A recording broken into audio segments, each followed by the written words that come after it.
అన్నదాత సుఖీభవ. నేను ఒకటే ఆలోచిస్తున్నా, ప్రతి ఎకరాకు నీళ్లు ఇవ్వాలని, రైతుకు గిట్టుబాటు ధర వచ్చే పంటలే వేయించాలని. ప్రజల్లో కూడా ఆహారపు అలవాట్లు మారిపోయినాయి, వాళ్ళకు అవసరమైన పంటలు పండించాలని చెప్పి ఆలోచిస్తున్నాం. దీనికోసం అగ్రి టెక్ తీసుకొచ్చాం, రైతుకు టెక్నాలజీ అలవాటు చేసే పరిస్థితికి వచ్చాం.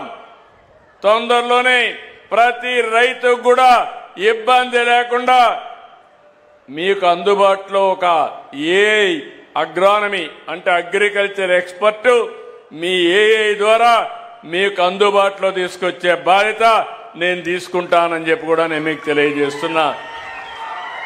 మొన్నే మీరు చూశారు, ఉండవల్లిలో బిల్ గేట్స్ వచ్చి టెక్నాలజీ మన వాళ్ళు ఎట్లా ఉపయోగిస్తున్నారో చూసిన తర్వాత చాలా ఆనందపడ్డాడు. అంటే ఇప్పుడు రైతాంగం కూడా టెక్నాలజీ అందిపుచ్చుకుంటున్నారు. మైక్రో ఇరిగేషన్, బిందు సేద్యం, తుంపర్ల సేద్యం, ఇది నేనే ప్రారంభించా. దీనికోసం కేంద్రంలో కూడా రిపోర్ట్ కూడా ఇచ్చా. ఈరోజు మన రాష్ట్రం దేశంలో నెంబర్ 1 రాష్ట్రంగా ఉన్నాం. దీనికి గర్వపడుతున్నాను. మామూలుగా వారసత్వంగా వచ్చే పంటలే పండిస్తే అందులో ఆదాయం లేకుండా చాలా ఇబ్బందులు వస్తున్నాయి. అందుకే ఈరోజు మీరు చూస్తే రాయలసీమ మొత్తం ఒక హార్టికల్చర్ హబ్ గా తయారు చేస్తున్నాం. దాంట్లో భాగంగా వినుకొండను కూడా అభివృద్ధి చేసే బాధ్యత తీసుకుంటాం. ప్రతి ఒక్కడికి అన్నం పెట్టాలనే ఉద్దేశంతో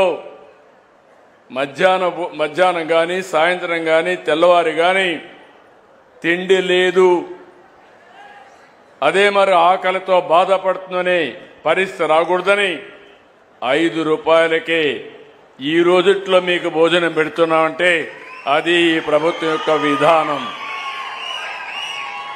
ఈ ఒకటే కాదు, ఆర్టీసీలో మా ఆడబిడ్డలు శ్రీ శక్తి బస్సులన్నీ కిటకిటలాడుతున్నాయి, కళకళలాడుతున్నాయి. శ్రీ శక్తి ఏంటో నిరూపించే పరిస్థితికి మా ఆడబిడ్డలు వచ్చారు. దీనివల్ల ఆర్థిక పరిస్థితులు మారతాయి. మీకు కూడా బయట పోయే వెసులుబాటు నిండుగా వచ్చింది. దాన్ని చూసిన తర్వాత మీరు కూడా వ్యాపారవేత్తలుగా తయారు చేసే బాధ్యత నేను తీసుకుంటున్నాను.